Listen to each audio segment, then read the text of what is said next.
Hello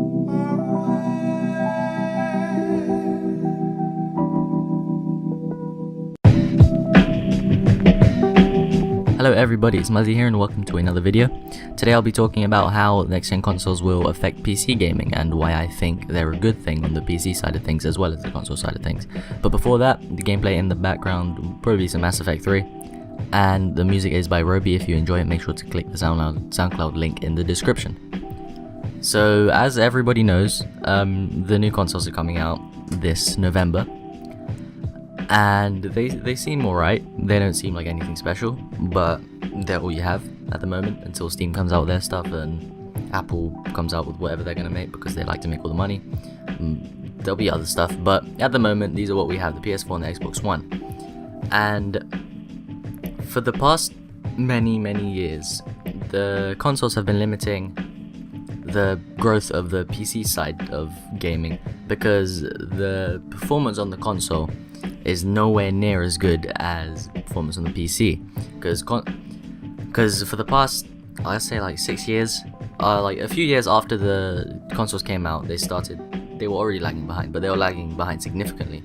So developers had to take into account the fact that they were going to have to downscale their games for consoles. So they have to make their games for consoles. They make their games for consoles in the first place.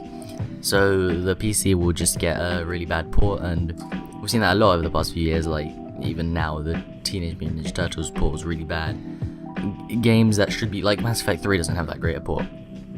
And I think if consoles didn't exist and everyone was on PC, we'll be so much further ahead in terms of graphics, in terms of AI, and in terms of the games. There'll be a lot more innovation on the technical side of things, and probably on the gameplay side of things as well, because there's more input possibility on a PC. There's no limiting what you can put into a PC, but on a console you can only use the peripherals that you can get for that console. So these consoles change because they're based on PCs. They've got x86 architectures, which means that they're quite similar in the way they run to PCs, and the Microsoft operating system has aspects of Windows. The PlayStation operating system this time is based on BSD, which is similar to Linux. So it'll be a lot easier for developers to port their game to PC, and it means that I think we'll see something where developers will choose to develop for PC as their primary development platform, because that's what Ubisoft is starting to do now. They develop for the PC and then they downscale the games to work on the consoles, which means that the people on the PC will get a lot better games for the PC. But on the other side of the argument, you could say that the fact that new consoles are coming out would mean that the developers would be more drawn to developing for consoles, because a lot more people will have consoles, because there'll be people with the old consoles and the new consoles, and you'll see a spike in sales of consoles, because the old ones will get a lot cheaper and the new ones coming out, and people want the new ones. Like Sony have already said they've already got a couple million, 1 or 2 million pre-orders, and if that's anything to go by, then there's quite a big launch.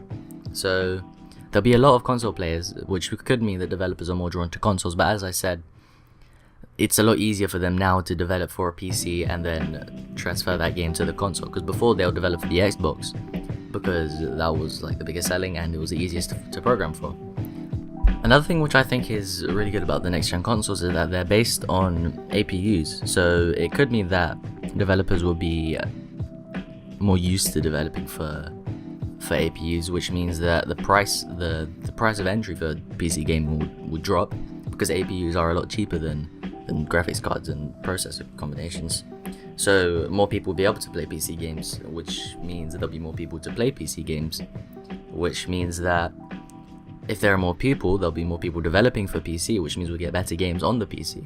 So it's kind of like a win-win situation for the PC gamers and consoles as well, because the new consoles are coming out, that benefits the PCs as well, but the fact that they're coming out benefits them as well. So unless they flop and make no money, but that's not going to happen. I think that's about it for today. If you enjoy the music, make sure to click the SoundCloud link in the description. If you enjoyed the video, then make sure to click the like button, and if you want to see more, then click subscribe. Have a nice day. Bye.